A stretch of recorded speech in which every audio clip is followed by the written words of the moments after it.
గత వారం రోజుల నుండి వల్లభనేని వంశీ పేరు నేషనల్ లెవెల్లో ఎలా ట్రెండ్ అవుతుందో మనమంతా చూస్తూనే ఉన్నాం. గన్నవరం నియోజకవర్గంలో అత్యంత పవర్ఫుల్ లీడర్గా పిలువబడే వల్లభనేని వంశీ 2014 మరియు 2019 సార్వత్రిక ఎన్నికల్లో తెలుగుదేశం పార్టీ తరపున పోటీ చేసి అసెంబ్లీకి ఎన్నికైన సంగతి తెలిసిందే.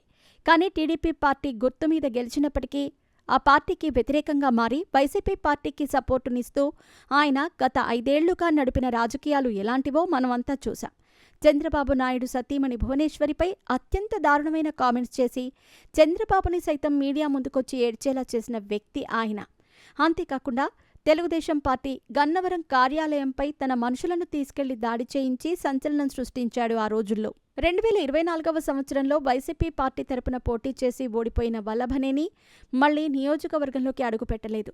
ఆయనపై టీడీపీ పార్టీ కార్యాలయం మీద దాడి చేసినందుకు ఎఫ్ఐఆర్ నమోదయ్యింది. పోలీసులు అతని గురించి తీవ్రంగా గాలించారు, కానీ ఆచూకీ దొరకలేదు. ఇంతలోపే హైకోర్టు నుండి ముందస్తు బెయిల్ తెచ్చుకోవటం, సాక్ష్యం చెప్పిన వ్యక్తిని కిడ్నాప్ చేసి అతను వేసిన కేసుని వెనక్కి తీసుకునేలా చేయటం వంటి సంఘటనలు ఇటీవల కాలంలో పెను దుమారం రేపాయి. పోలీసులు పక్కా ఆధారాలతో హైదరాబాద్లో తలదాచుకుని ఉన్న వంశీని అరెస్ట్ చేశారు. ఇతని అరెస్టుపై తెలుగుదేశం పార్టీ శ్రేణులు ఎంతలా సంబరాలు చేసుకున్నారో మనమంతా చూశాం.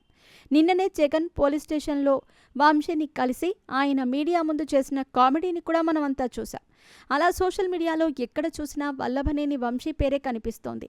నెటిజన్స్ ఆయన గురించి పలు విషయాలు తెలుసుకునే ప్రయత్నం చేయగా ఆయన తన స్నేహితుడు కొడాలి నానితో కలిసి పలు సినిమాలు కూడా నిర్మించాడని తెలిసింది. 2009వ సంవత్సరంలో పున్నమి నాగు అనే చిత్రం ద్వారా వీళ్ల సినీ ప్రయాణం మొదలైంది.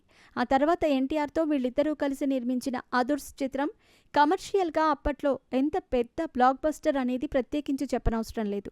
ఈ 2 సినిమాల తర్వాత కొంతకాలం గ్యాప్ ఇచ్చి 2018వ సంవత్సరంలో మాస్ మహారాజా రవితేజతో వీళ్ళిద్దరూ కలిసి టచ్ చేసి చూడు అనే చిత్రాన్ని నిర్మించారు.